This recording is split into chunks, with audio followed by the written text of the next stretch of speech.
जहांगीरपुरी मामले पर supreme court के निर्देश पर बात करने के लिए हमारे साथ कांग्रेस के राज्यसभा सांसद, पार्टी के राष्ट्रीय प्रवक्ता डॉक्टर नासिर हुसैन साहब हैं।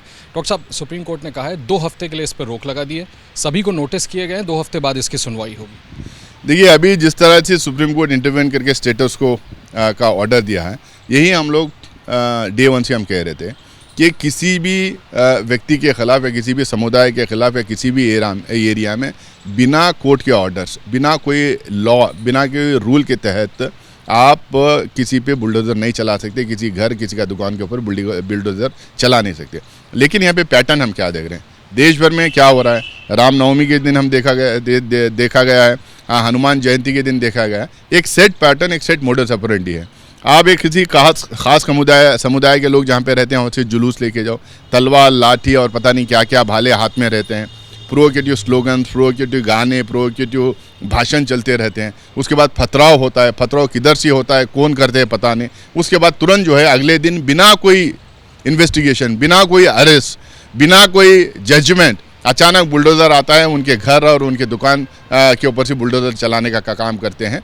ये एकदम साफ है कि आने वाले चुनाव, 2024 के चुनाव और 2023 में जो अलग अलग स्टेट्स में जो चुनाव होने वाले हैं, वो चुनाव पे निगाह रखते हुए ये हरकत पूरे देश भर में पोलराइजेशन का और डिवीजन का काम ये सरकार करवा रही है। आप बड़ा आरोप लगा रहे हैं कि चुनाव के मद्देनज़र ऐसा किया जा रहा है, लेकिन सरकार का ये तर्क था कि एमसीडी का ये तर्क था, माफ़ कीजिएगा, कि अतिक्रमण हटाने के लिए कार्रवाई की थी। इतने साल कहाँ चले गए थे? कम्युनल राइट्स के बाद ही क्यों होता है? एक सेट पैटर्न जो हम लोग को देखने को मिल रहा है, जो कम्युनल राइट्स जो पूरे देश भर में हो रहे हैं, उसके बाद ही क्यों बुलडोज़र चलते हैं? और आपके मुख्यमंत्री मध्य प्रदेश में क्या कहा? मध्य प्रदेश के मुख्यमंत्री ने कहा कि ये लोग सारे कम्युनल राइट्स में इन्वॉल्व थे, इसीलिए बुलडोज़र हम चला रहे हैं। उत्तर प्रदेश के मुख्यमंत्री ने क्या कहा था? दिल्ली में कब हुआ? जैसे ही जहांगीरपुरी में दंगे हुए, उसके बाद बुलडोज़र चलते हैं। इसका मतलब ये है कि आप डराना, धमकाना और भय की राजनीति, भय का वातावरण क्रिएट करने की राजनीति आप कर रहे हैं। हमारा सवाल सिंपल ये है, कम्युनल राइट्स में कोई भी इन्वॉल्व हो सकता है, हिंदू, मुसलमान, सिख, ईसाई, कोई भी हो सकता है। एंटी सोशल एलिमेंट्स हर कम्युनिटी में होते हैं। लेकिन सवाल ये है कि आपने एफआईआर किया, आपने अरेस्ट किए, उसके बाद कोर्ट में ट्रायल हुआ, उसमें जजमेंट हुआ। क्या जजमेंट में ये बोला गया कि उनकी प्रॉपर्टी को जब्त करो या वो बुलडोज़र चला दो? अब होते कौन है बुलडोज़र चलाने वाले? किसने आपको हक दिया? आपको जनता ने चुनकर इसलिए भेजा कि आप लॉ बनाएं, उसके बाद लॉ एनफोर्सिंग एजेंसी उसको इम्प्लीमेंट करती है। और हर चीज़ के लिए लॉ है। विदाउट एनी लॉ तो आप कैसा, आप जो हम किसी के घर पे या किसी भी एरिया में जाके आप बुलडोज़र चलाते हैं? साहब, बस एक आखिरी सवाल, ये सब कुछ तब हो रहा है जब यूके के प्राइम मिनिस्टर बोरिस जॉनसन भी भारत के विजिट पर हैं। इसको आप कैसे देखते हैं कि उसी दौरान? देखिए, मैं तो साफ ये कहूँगा कि ये फॉरेन हैंड, फॉरेन फंडिंग।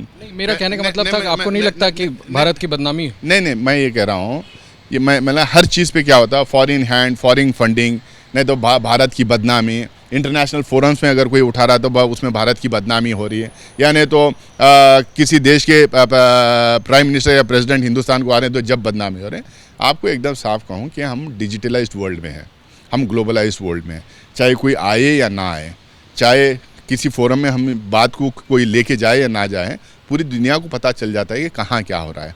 बिल्कुल इससे बदनामी होती है, छवि ख़राब होती है। तो लॉ एनफोर्सिंग एजेंसी को इस तरह की कॉन्स्पिरेसीज नहीं करना चाहिए, इस तरह की पोलराइजिंग टैक्टिक्स नहीं करना चाहिए। ये सेट पैटर्न जो है, इसमें तहकीकात होना चाहिए, investigation, high level investigation, inquiry होना चाहिए कि आखिरकार एक टाइप का एक पैटर्न से क्यों इस तरह से दंगे पूरे देश भर में हो रहे हैं। क्योंकि रामनवमी हो, हनुमान जयंती हो, ईद मिलाद हो, आज तक कोई दंगा फसाद हिंदुस्तान में हुआ नहीं था। ये पहली बार हो रहा है। रामनवमी और हनुमान जयंती को भी अगर इस्तेमाल कर रहे हैं दंगे फसाद फैलाने के लिए, तो God only should save this country. बहुत शुक्रिया हमसे बात करने के लिए। लॉ एनफोर्सिंग एजेंसीज को किसी कॉन्स्पिरेसी में शामिल नहीं होना चाहिए।